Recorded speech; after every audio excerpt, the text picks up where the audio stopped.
you put blood on these squares. This is called a serum separator card. And this basically separates red blood cells from serum. Once the serum is dried onto this card, as long as it's in the desiccant packet, it's good for 2 weeks. So this allows you to realistically, do home testing. Using this card, we were able to put together what's called a CLIA lab test. So there's a central lab, the card goes there, it gets rehydrated and run. We were able to put together the best test in the industry by far. The base test, which takes one card, and then we have add-ons that take one more strip, does 17 biomarkers, whereas normally if you're taking a test like this, basically for almost the same price, you're getting 3 markers or something like that. We've tested thousands and thousands of people, and we continue to do so. It's growing very quickly. People are getting tons of value from being able to get these markers easily.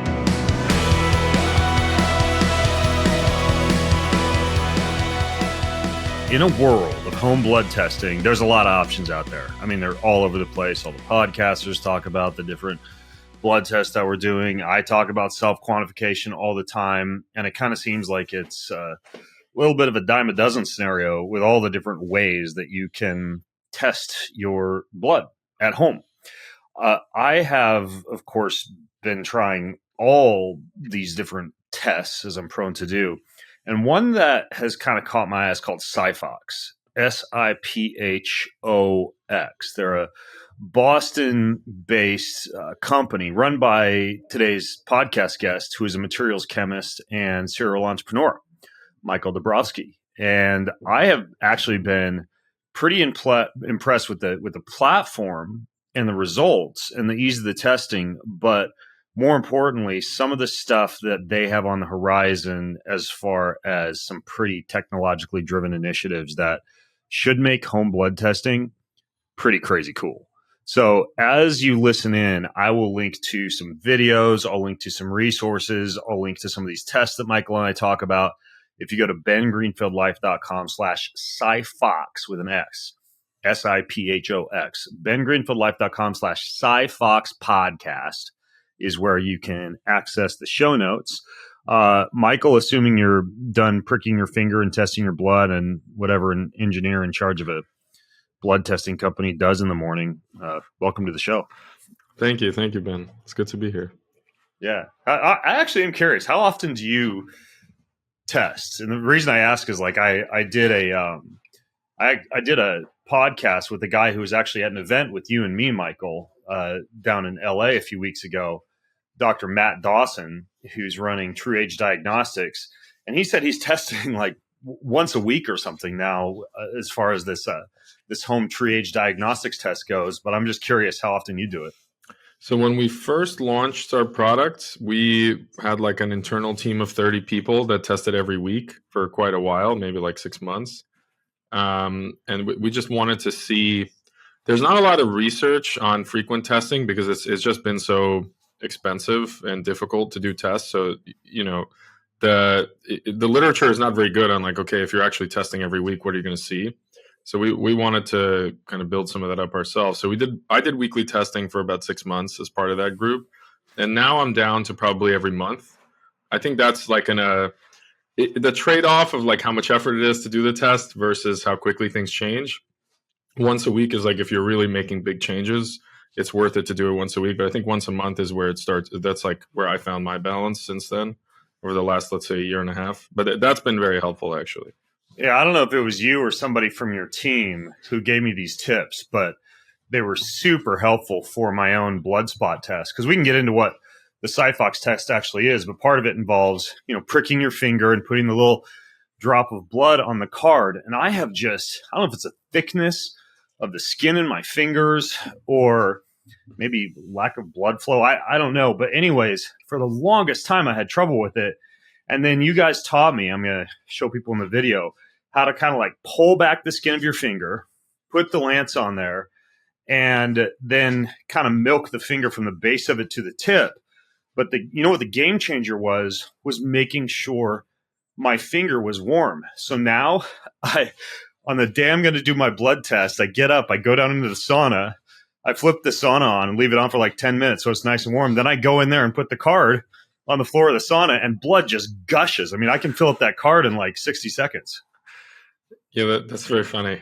Yeah, I think, what we found is when we launched it first is you'll have like a distribution. So basically some people bleed too much, some people bleed too little. And it definitely has to do, like, for example, like if you're weightlifting, you might have thicker, depending on like what kind of, how you lift weights, you might have like thicker skin on your fingers. So I kind of I'm in the same position as you. Like I have trouble getting enough blood, but I think there's a lot of good hacks to do it. I think nobody besides you has reported doing the sauna. I think that's actually a very good idea. Kind of like the poor man's version of that is just like very hot water before you do the prick. You kind of like put your hand under water for 2 minutes. But what I do actually is I have a weight rack in my yard, and I actually go out and do like 10 squats.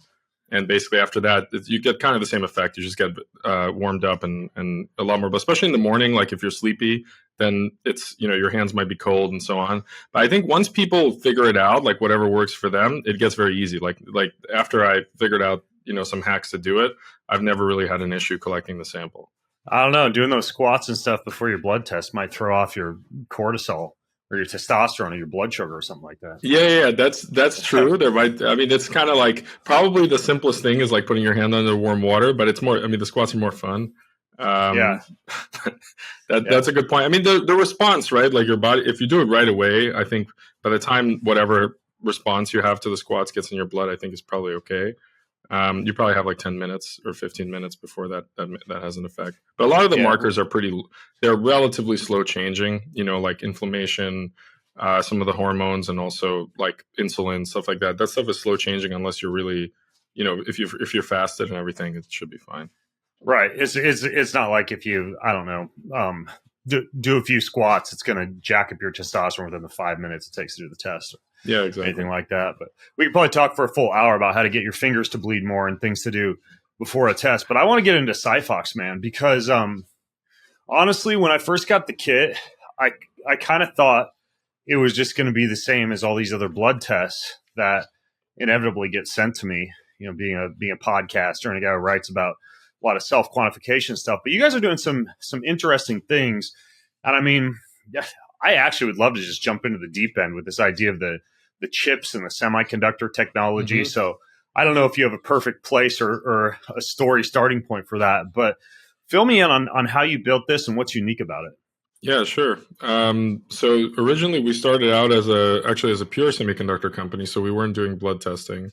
And there's a subset of chips, silicon chips, that run the internet, which are actually operating with light. So the data centers are connected with fibers. There's light going through those fibers. That's how all of our data is. Like that's how this phone call is happening, and so on. Like this recording, and there are chips at the end of those fibers controlling the light. So using that technology, we were working on building like more complicated systems out of that technology that can do more than just process data, but the kind of next generation systems. And we realized we could take a tool from a central lab, which is full of optics, actually. Like if you go into a LabCorp or Quest and you open up one of the analyzers, it's all lasers and lenses in there. So it's actually very optics heavy. That's one of the reasons those tools are expensive and large. Okay. And just to pause for just a second here, when you say LabCorp and Quest, for people who might not be familiar, these are one of the locations, spread around the US where you'd often get a rec form sent to you, a requisition form sent to you after your doctor, after you have ordered a test. And then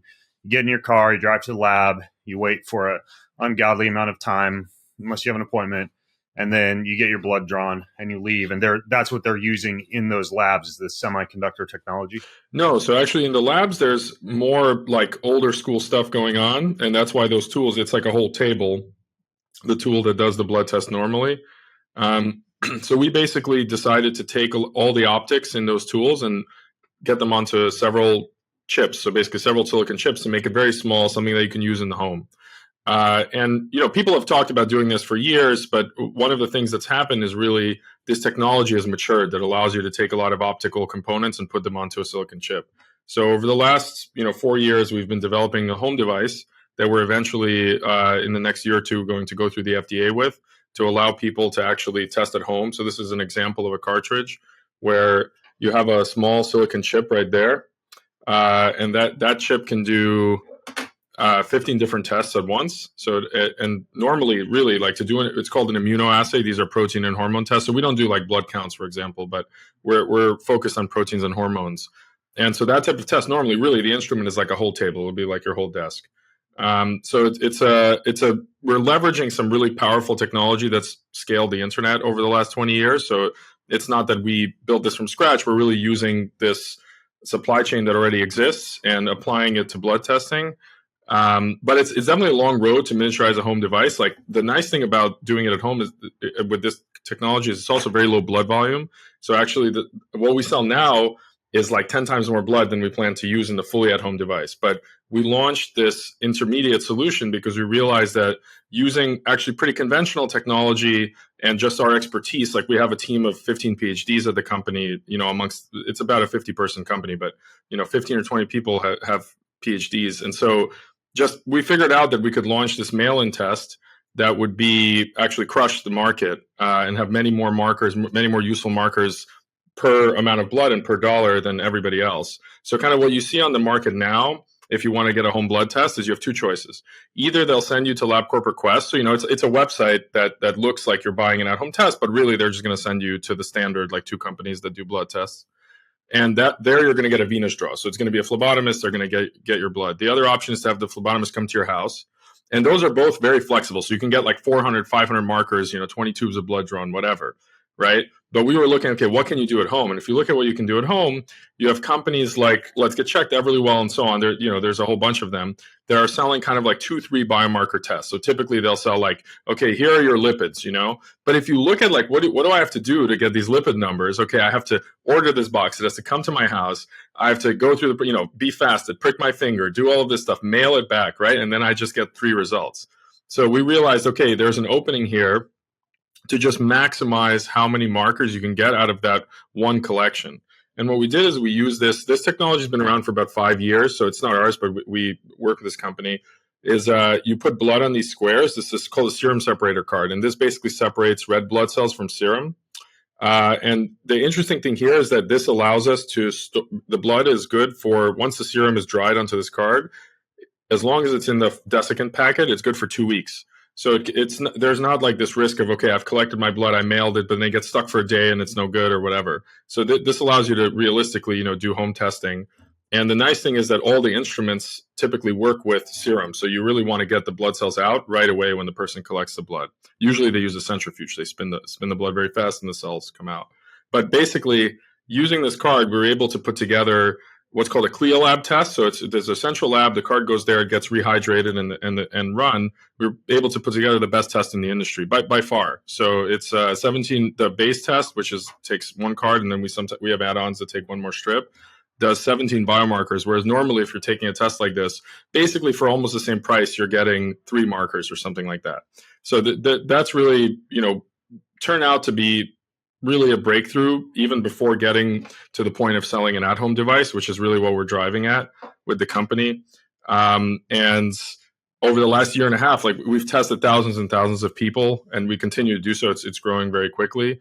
And we're really seeing that there's a lot of value in it. So people are getting tons of value from being able to get these markers easily. And that's kind of where we're at. So we're both building this very futuristic technology where you can get a very small drop of blood, put in a cartridge, get a result in 3 minutes. And then in parallel, we run this operations heavy business of shipping these cards, getting them back, and so on. So we're kind of doing both things at the same time. So is the idea here eventually going to be that you'll take the same technology that you guys are using in your lab when I send that blood spot card that you were just holding up back to you guys when running my test, and instead I would be able to actually do the analysis in real time in my home? Yeah, the technology it's a little bit different. So this is more advanced than what happens with the blood on the card. But one of the benefits is that it actually cuts the blood requirement. So we're going to be able to do all 17 of the markers that we're doing now with the card with a smaller quantity of blood in the home and in a very short time. It'll be like you can think of it the way you would make espresso, right? So you take out like a cartridge, like an Nespresso. You take out a cartridge, you put your blood in there, throw it in the machine, you walk away, and in half an hour, in your app, you have all the data. So that's kind of the user experience that we're working on. It sounds kind of expensive. Like, would it cost a lot of money to actually have one of these machines in my home? No, I don't think so. So if you think of like the kind of thing so if you look at like an espresso, it's actually only $150, and it's an extremely complicated machine, like super well made. And another thing you can think about in your home that's very complicated, but like very cheap, is a printer, right? So like a home consumer printer, you can get it for $100, and it's actually like a circus inside. If you ever take apart a printer, it's an extremely complicated machine, and actually the print heads have a semiconductor chip that's shooting out like tiny ink droplets. So it's definitely possible to make something complicated and actually give it to consumers at a reasonable price. So our price target is like $100 or below.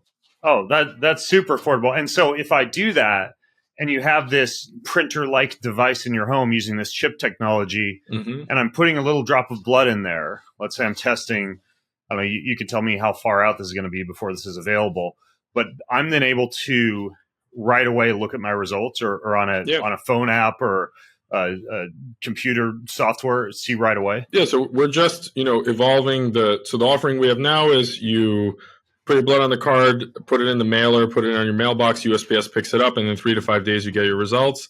The next version, and again, this isn't tomorrow, but we're 80% of the company is actually working on commercializing this home printer-like or Nespresso-like device. That'll be in a year or two, and that'll be 30 minutes, right? So you put your blood in there, you walk away, and in 30 minutes, all the data is on your phone. And you can, of course, share it with your doctor and so on. Right, which is great for kind of like the self-experimentation crowd who wants to run a lot of stuff in real time. Like, what did my sauna session do to me? How'd this smoothie compare to yesterday's steak and eggs? Like, why am I not sleeping well? I'm going to test in the morning when I wake up and not have to wait, 5 days, 7 days for my results. Yeah, we see like with CGMs, you can really see that the instant feedback matters, right? So like people really get a lot of value from the instant feedback. And that's something that we want to bring to, hormones, inflammation, insulin, like things that right now, might get measured like once a year, maybe never, right? Like you don't get measured until you have symptoms, things like, so we want to bring that like almost like a CGM like experience to those markers. You said 17 markers. Run through them with me. So we think of it as like if you're doing trying to get like a comprehensive panel, right? Because every time you test, you're taking out the time to collect blood, whatever. We're trying to make the most out of that and cover as many bases as we can. So we look at it: inflammation, metabolic health, cardiovascular risk, and hormonal health. And we, in hormonal health, we include some nutritional things like, for example, ferritin, so your iron levels, which tend to be like a lot of women have low iron levels, don't know it, for example. And the opposite for men, actually. A lot of men have high iron levels and don't know it. But those are kind of the four pillars that we try to cover with the test. Yeah, a lot of male endurance athletes, which since I got my start in triathlon and marathoning and this podcast, my first probably 50 episodes were just all about Ironman and endurance training. A lot of my male audience, because I still do consults and look over lab results and things like that, they actually tend to kind of fall into that female category of low iron, low ferritin. Sometimes it's absorption issues, it's copper to iron ratios. But yeah, you're right. There's also a large subset of men who have to deal with the whole body rusting from the inside out, hemochromatosis, high iron scenario. But regardless, you've got these 17 different markers, and then you guys also have kind of like tell me about the dashboard from a software interface standpoint, as far as what you've built into that you think is most helpful. So the nice thing is, like when we went to build this product, we're a hardware company. We're not a marketing company. We're not an e-commerce company. So the way we built the product is we just said, okay, we need to build something we're going to understand. And, we tried everything out there and we said, okay, what would we want? And the simple thing is, okay, we tried wearables. We tried the blood tests, and like wearables are actually very good. So you can get like a really nice CGM, you can get a Oura Ring or a Whoop or whatever, 8 Sleep. Like there's lots of ways to collect wearable data. No great blood tests. So we said, okay, we're going to build a dashboard where you can see all that data in one place. So you can connect basically any wearable to the dashboard. And we're not going to compete with, let's say, the Oura app, right? Or the Whoop app that gives you like a ton of information about your sleep. But what we do is we aggregate the like what happened to you before you took the blood test. Let's say you took the blood test, April 1st. So we'll look at the 15 days before that in March, and we'll average your sleep quality and other sleep data and put that next to your blood test results. So you can see, okay, like when I took the test in April, my sleep was actually poor, and that correlated with low testosterone. And then, when I fixed my sleep, I saw an improvement in testosterone. in, let's say you take the test again in May. So, and you see, okay, I fixed my sleep, my testosterone's back up. And that's something that like I've seen a ton in my data.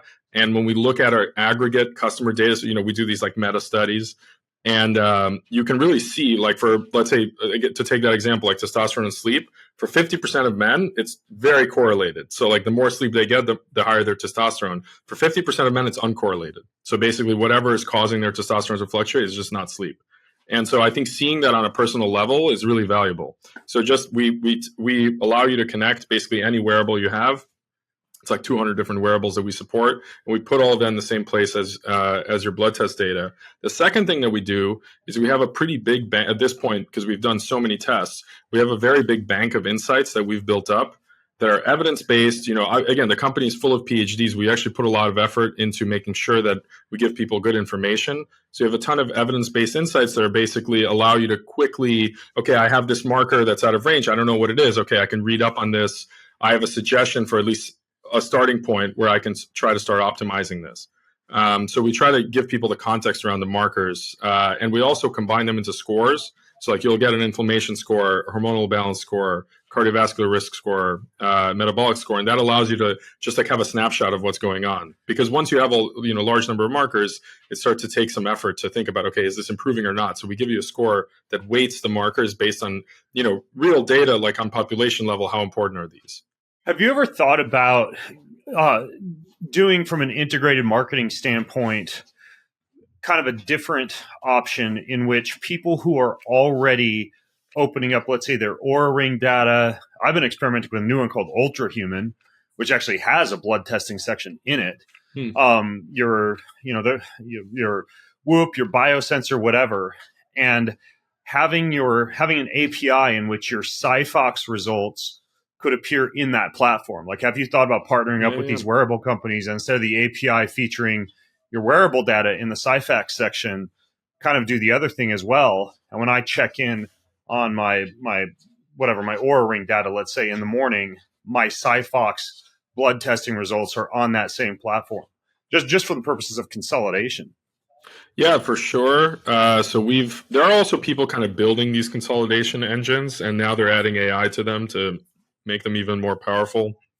But basically, we're talking to several of the wearable companies. We already actually sell tests through one company that sells a ring in Europe, for example, and then we're kind of in slow conversations with all the big wearables companies. Wait, are you able to say which company it is in Europe, or are you sworn to secrecy? So they sell it under something called Circular XYZ, and then there's also another company called Spren that uses our test, which is like they have an app that does like body mass index or body fat percentage just from they scan you like using your phone camera, and they use our tests. But there's these wearable companies. I mean, one of the issues is I think Ultrahuman is different in this sense because they're a little bit more adventurous. But if you look at like the Whoops of the world, I think they're all looking at blood test data and how do we integrate this. But it's just a little bit more, I would say, like deeper or more scientific, more medical than what they're used to. So they're all trying to figure out like how do we correctly integrate this. But it's coming. Like I think in a year or two you're going to see that from the major companies. I was trying to open up my Ultrahuman app because when I was in India, I got one of these rings and they sent a phlebotomist to my hotel room. I got the blood data, and now when I open the app, the blood data is in there. And yeah, it seems like some kind of API, selfishly enough, just because I've been kind of geeking out on the Ultrahuman one. I think seeing my SiPhox data in there would be cool. But I didn't know that you integrated with that many different wearables on the SiPhox platform itself. So, I mean, are you saying that I could theoretically, instead of, let's say I'm using an Oura Ring, instead of opening up the Oura Ring in the morning to look at my sleep score, if there's an API tying that data into SiPhox, I could just open the SiPhox app and have it all there, both my blood work and my sleep score? No, we don't really support that just because at least right now, we don't feel confident that we can give you like that day-to-day experience that Oura provides at the same level of quality. What we focus on is more long-term trends. So because like blood testing today, at least, is, you're doing it, let's say once a month, right? So it's the question is, how is my sleep affecting these longer term changes, right? So if I'm trying to, let's say, so this is probably not a problem for you, but let's say somebody has very high ApoB, right? So they have like high cardiovascular risk. I actually, by the way, and I can tell you what I did later on. I had extremely high ApoB, but go ahead. Okay, yeah. So basically, and they get a recommendation. Okay, you should do more high intensity interval training, right? So that training that they're doing is going to end up reflected in the activity data, because you actually get minutes in high intensity if you're wearing a tracker while you're exercising, and we can show you how those changes, like, okay, over this past month, I've done twice as much high intensity training. You can see how that affects your ApoB, right? So it's more, we what we're offering is kind of different than what the trackers normally do, which is more of like a day to day. We're showing summaries that are easily, like, it's for somebody that's lazy. Like, in many ways, it was built really for a person like me who's not really a biohacker, but is trying to do their best, like very busy, whatever. I have 2 kids. So the idea is like, okay, if I'm going to take this blood test once a month, I'm just going to wear my wearables and ignore them. And once a month, I'm going to check the digest and see, okay, how is this affecting my blood work? That's more how it's meant to be used right now, because we can't, at this point, we haven't built out like a amazing app that would compete well with like a Whoop or an Aura, where the app is like one of their that's the main part of their product. So that's what we do now. But we, obviously we intend to add more and more to it. But that's the part that we thought was missing, is like, okay, here's my blood test. Here's what I've been doing for the last, 2 weeks or month before the blood test. And this is, you can see the clear, like, is this affecting my biomarkers or not?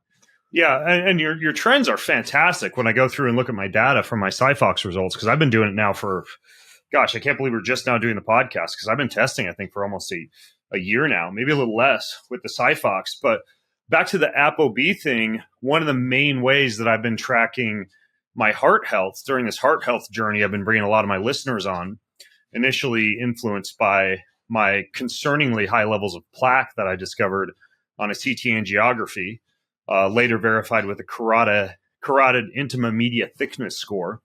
And so I've been taking a deep dive into heart health and tracking it. Like I told you, my ApoB used to be very high, my Lp(a), my plaque was elevated, my cholesterol, although I think it's necessary but not sufficient for heart disease, was very high. And if I open my SiPhox dashboard right now, like my lipids are pristine, like they look fantastic. So I've been doing, I have a list here because somebody asked me last night. I've got it on my phone because I don't have it all memorized, but basically I've been doing nitric oxide support. So I use a supplement called Vasconox by Calroy. I've been doing what's called endothelial glycocalyx support. So I use another product called Orchirasil. That one's also by Calroy. I take vitamin E in the form of Cocunol from Designs for Health, vitamin K, and then I use a PCSK9 inhibitor, which is a twice monthly injection that downregulates LDL receptors. And after having done all of that, not only is my plaque dropping, but everything just across the board looks fantastic on lipids. So that's an example, and I've been doing SiPhox probably once a month to track this. And every time the results come back, they just get better and better. Oh, that's great to hear. Yeah, I think that's ApoB, and heart health in general is one where it's like it's in some ways boring. Like, it's not as cool as testosterone, for example, which a lot of people want to get their testosterone measured. But I think it's one that it's very high impact. Like, we have some Trustpilot reviews that are like, okay, I was running half marathons, my LDL was normal, never had my ApoB measured. I took a SiPhox test, found out my ApoB was very high. I went and got, he got, I think, a CT angiogram or something similar to that, maybe a CAC scan. And he ended up with getting 2 stents because he was literally about to have a heart attack. And now he's back. This guy's back to doing half marathons and whatever, and he's fine. But I think that's like a very low hanging fruit thing. Like, if somebody hasn't had this stuff measured, they should just at least get it measured once. Because it's really like, if you take 100 people that haven't had it measured and you measure them, you're going to find this. So that's one that I think is I mean, it's starting to get very popular, right? But, just 5 years ago, it really wasn't being discussed.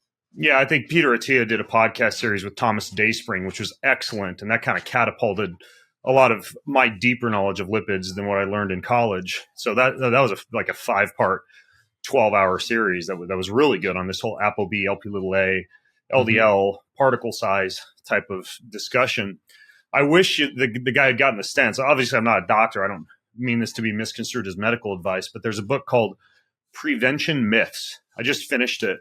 I'm blanking on the author's name, But he goes into all the different tests: CT angiography, calcium scan score, the carotid intima media thickness score, the CIMT, some different bloods, and makes a pretty strong case for stents being a very last ditch effort, considering the other arguably more natural or less invasive things you can do to reduce ApoB and potentially get rid of plaque. Now, I'll admit, if there's hefty plaque, let's say in the left ventricle ascending or the LVA, and you're on the verge of a widowmaker, you have to do something about it. But in many cases, I think, especially after reading this book, Prevention Myths, I'm not convinced stents are as necessary as they seem to be indicated to be with their frequency of use.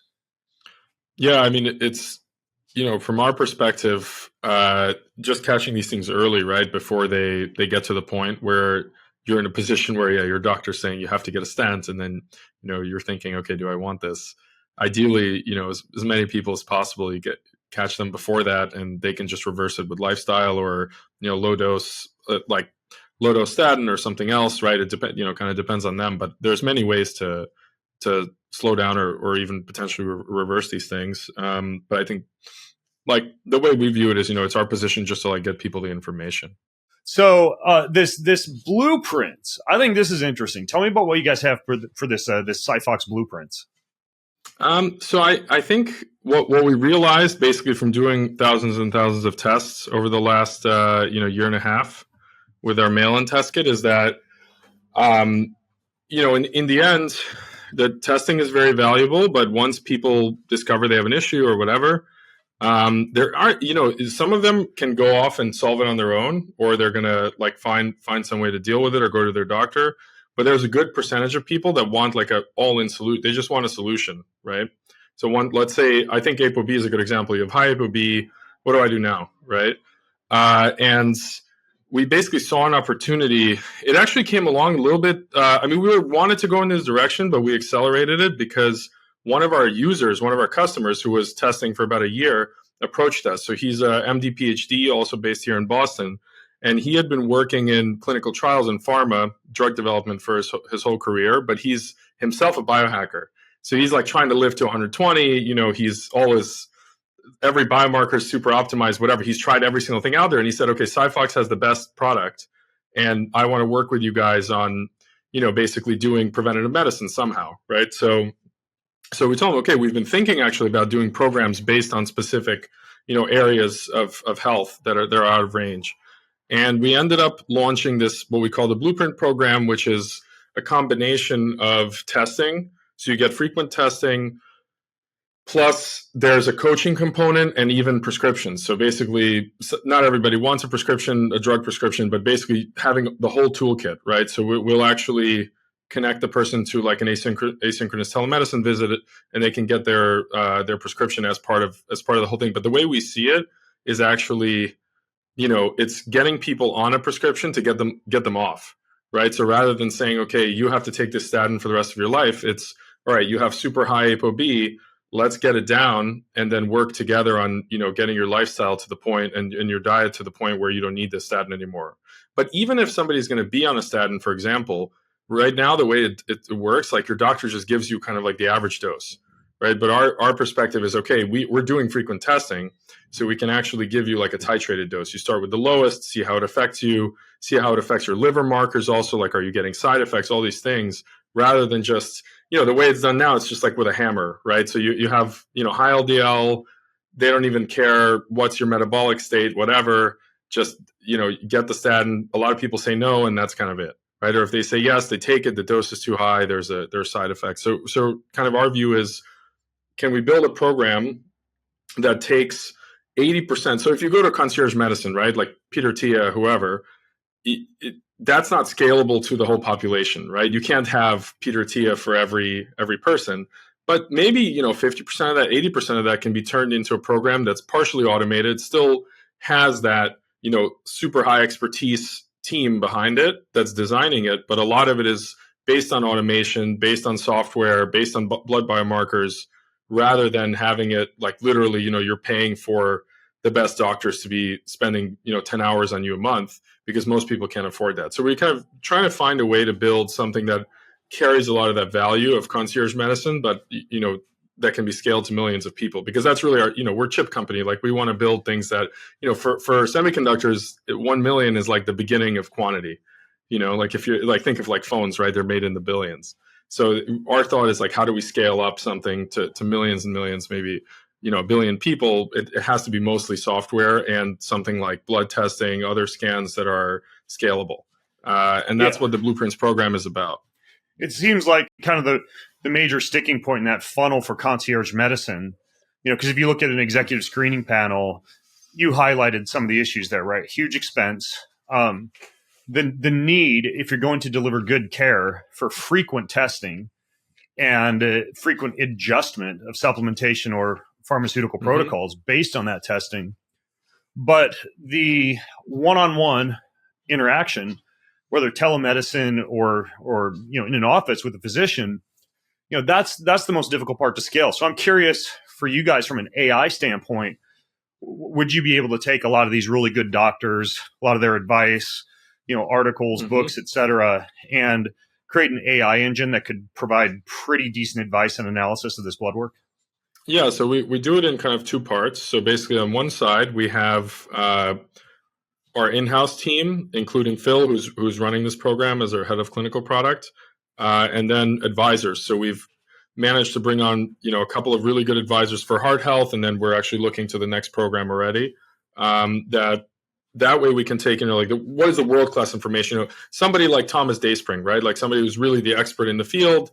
And we've actually talked to him quite a bit about this, although he's too busy to specifically advise on this program. But we're talking to the best people in the field, getting a lot out of them, and also out of what's the latest research, everything else. And our in-house team is working with those advisors to build the protocols, right? So that's step one. Step two is actually using our own data. So we have a ton of data on our existing users, and we know, like, what are the trends in their lipids and all these things. And the second thing that we're doing is everybody that's doing the Blueprint program today. So far, we just launched it as a beta. It's nowhere near the size of our normal, like, testing subscription, but we have 50 people in it already. And every single person, when they get a test report, what's going on behind the scenes there is there's 2 hours of Phil and other scientists and clinical people on our team looking at that data and trying to figure out, okay, what do we do with this profile, right? Like, how do we bucket this person? And right now it's like very manual, but we're going from taking that 2 hour analysis down to like 5 minutes. And that's the part that you can do with automation. So once you've seen enough cases and you've built enough rules and enough analysis, you've brought in enough data, you can actually get the time down quite a bit. And that's something that we're actually very confident will work, especially for heart and metabolic health, where, there's a couple of profiles that you see that start to emerge of, like, what's going on with the person. You can see that in their blood work and their medical history. I mean, we actually ask a lot of questions about their medical history as well to be able to pull that data in. So we do that, build the analysis. But if they actually want medicine, so meaning like prescriptions, an actual like patient-doctor relationship, we have a third party that we work with where they have, like, it's a typical telemedicine startup thing where you get connected with a physician by SMS. But they're working from the protocols that we built out of the best available data. But the actual relationship with the doctor is separate. We do separately have like a coaching service, which is more about understanding your data. So if you look at, okay, here's a report that came back, you can speak to a coach and they'll actually they'll walk you through it, answer all your questions, everything. And that's very important because people want to have like a face-to-face conversation at least once, because this is serious, right? It's their health, so they usually have a ton of questions. So that's kind of how we deal with it. We do the one coaching session, and then we have a lot of automation to produce these reports as you go. And one of the things that's automated that I think is pretty cool is there's actually, you can get a 10-year and 30-year risk score of like your chances of having a heart attack, cardiovascular event, whatever. Oh, really?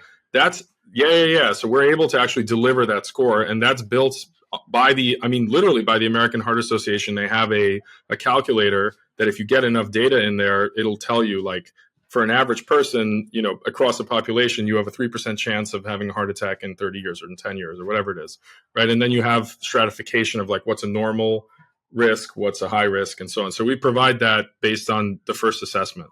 And that's because we're doing, we actually test like 17 markers of heart and metabolic health. So across like liver, kidneys, heart and cardiovascular, and then metabolic, like, your insulin, HbA1c, like sugar control. So taking that all in, we're able to provide risk scores, which like grounds the person, like, okay, this is kind of on average where you're at.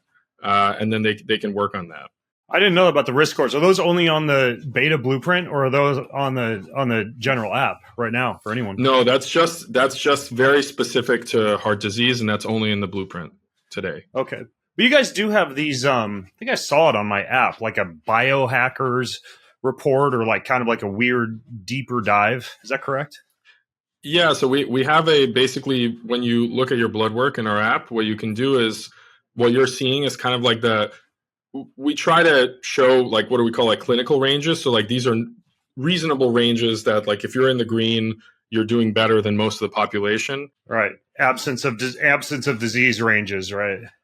Yes. But if you select the biohacker toggle, what it does is it actually compresses the ranges to the ones that are considered optimal. So it basically allows you to see, okay, if I'm really targeting, like, to optimize my body, like, not just for my age, right, but like actually, like, what is the best thing that I can achieve? That's where you actually see optimal ranges, and then all of your scores, like your inflammation score, everything changes based on that as well. So it allows you to kind of see, like, okay, if I'm just trying to stay healthy, this is where it's at. If I'm trying to, be in the top 5% or whatever, this is what it looks like. I have a hunch most of my listeners are automatically going to switch over to the biohackers view after learning that. The part about payment, tell me what the industry looks like for home blood testing as far as coverability by insurance, or the use of things like FSA or HSA tax deferred funds to pay for something like this. Yeah, so we're covered by HSA FSA, which is great, and it's like straightforward to do it. But insurance is a long way away for I think most of these, like, optimization services, because it's what's the reason? I mean, it's interesting. Everybody complains about the healthcare industry. One of the reasons is that most people stay on their insurance for only, I think the average is like 2.5 years. And so if it's anything that's going to benefit you more than 2.5 years away, it doesn't make sense for them to cover it. So that's what I've heard. I mean, this is, not my theory, but this is like the one that I've heard that makes the most sense for why insurance doesn't cover more blood testing. If your employer typically has more interest in, like, your long-term health, because let's say, you might work there for 5 or 10 years, and they're sometimes more open to covering things like this. So, like, you can talk to your employer and ask them to add it to their employee benefits, for example. But HSA and FSA does cover what we do in most other, like, home test kits. I think the benefit of SiPhox is that if you wanted that 17 marker panel and you go to your typical, marketing company that's selling test kits, like if you Google, like, lipid test or whatever, you're going to have to get like 5 or 6 boxes from them to cover that 17 marker panel. And that's where we really shine. So when you want a big panel at home from a finger prick, that's where we have a big cost advantage, blood volume, like convenience, everything. Yeah, it's a lot that you can get out of a small amount of blood. Yeah.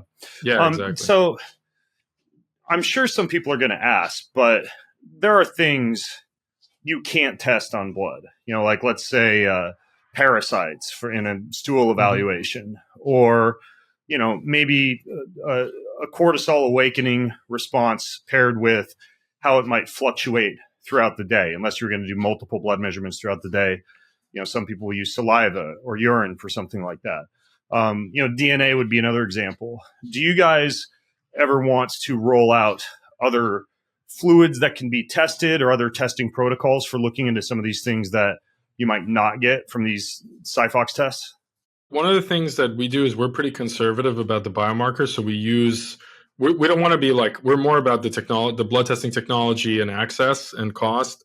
We try to stay conservative about what we offer to test. So we're, like, very evidence-based. Like, we're probably not at the cutting edge of, like, every test that you can get. We did add a couple of saliva tests carefully that we believe in. I actually forgot about that until you just said it. I did one at that event in LA. Yeah. Okay, cool. And what's that looking at? The saliva? So basically we do a 3-point cortisol test, which is like you can use it as a follow-up to the blood cortisol test, because that's just 1 point, whenever let's say you're taking your test in the morning. If that's out of range, you can get a 3-point and see, like, what does my curve look like? Or even if it's in range, but you don't feel good, like maybe you're waking up in the middle of the night or whatever. So that'll allow you to actually see your profile. Like, are you getting the correct diurnal cortisol profile. And then we do the Grimage methylation test for it's a biological clock, which we think that probably Grimage is one of the better ones. And that just allows people to say, okay, here's the biological clock data, here's how it correlates to my blood data. So they can get a feel for, if they want to start tracking that, they can get a feel for how these things actually correlate in their body. In terms of microbiome, like I'm very bullish on microbiome. I think it's actually very important. But we don't offer tests on that now, but that's something that like might come down the pipe once we find a partner that we think, okay, this is like very evidence-based. We also offer, I mean, this is just something that's convenience again, but let's say if you think like, you want to improve your metabolism, one of the best tools is a CGM. Like I saw you're wearing one. I'm actually wearing one right now. I do it once in a while. Just to like keep myself honest about where I am with my metabolic health. And so we do that at cost. So, we make it easy to buy one because in America, you actually need a prescription to get a CGM, which I think shouldn't be the case. But we help our users out with that just to make it easy. You tie the CGM data into the SiPhox app, right? We do, yeah. So we'll give you summaries of your CGM data alongside your blood test. And we kind of, our philosophy is like whatever we can do to make it like just, you want to optimize your health, but you only want to spend like X time a month. Like, okay, we make it as easy as possible. And then obviously some people are going to want to spend way more time and they can go, like, for example, Levels is probably a better CGM, experience than ours, right? So we don't try to match Levels. But if you just want to throw on a CGM and see what's going on, that's like, we offer that just for convenience. Right. Yeah. And some of them do get pretty fancy, like Levels lets you run experiments on steel cut versus regular oatmeal, or cold bathing versus hot showers, et cetera. But you guys are kind of keeping things scalable and simple as far as the data and the markers that you looked at. So if you want to know if you have a tapeworm, then maybe you wouldn't get a SiPhox panel. But if you're one of those self-quantified nerds who's constantly trying stuff out, you want an inexpensive and scalable way to test things using just a little bit of blood in your home, this is a pretty good solution. Yeah, exactly. And I think there's a lot of, if you look at like the surface of this, there's definitely like a core of people that are very serious about optimizing their health, but we think we can serve those people very well, but we're actually looking like, how can we get the people that are on the fence? Like maybe they kind of know about this, they've heard about it on podcasts or whatever, but they've never actually gotten any of these markers tested. And we're trying to just decrease the barrier where they can start doing it and getting the benefit. So that's our goal, is like to basically increase the size of the tent, where make it very easy for people to get started. Awesome. Well, if folks are listening or watching, or if you're listening or watching, you go to the show notes, bengreenfieldlife.com/SiPhox podcast. I'll link to some cool articles and videos that I have about SiPhox and how it works. They even have a little walk through their lab, which is kind of cool. And then if you have questions or comments or feedback for Michael or I, or you want to order a SiPhox test, I'll put all that in the show notes again at bengreenfieldlife.com/SiPhox podcast, SiPhox podcast. Michael, this is really cool. I've been digging the tests, doing a little bit of experimentation. I like that it's quick, convenient, especially now that I'm doing it on the sauna. And I appreciate you, man. So thanks for coming on the show. Yeah, thanks for having me. All right, folks, I'm Ben Greenfield, along with Michael Dubrovsky from SiPhox Health. Signing out. Have an amazing week. Do you want free access to comprehensive show notes, my weekly roundup newsletter, cutting-edge research and articles, top recommendations from me for everything that you need to hack your life, and a whole lot more? Check out bengreenfieldlife.com. It's all there. bengreenfieldlife.com. See you over there. Most of you who listen don't subscribe, like, or rate this show. If you're one of those people who do, then huge thank you. But here's why it's important to subscribe, like, and or rate this show. If you do that, that means we get more eyeballs, we get higher rankings, and the bigger the Ben Greenfield Life show gets, the bigger and better the guests get, and the better the content I'm able to deliver to you. So hit subscribe, leave a ranking, leave a review if you got a little extra time. It means way more than you might think. Thank you so much.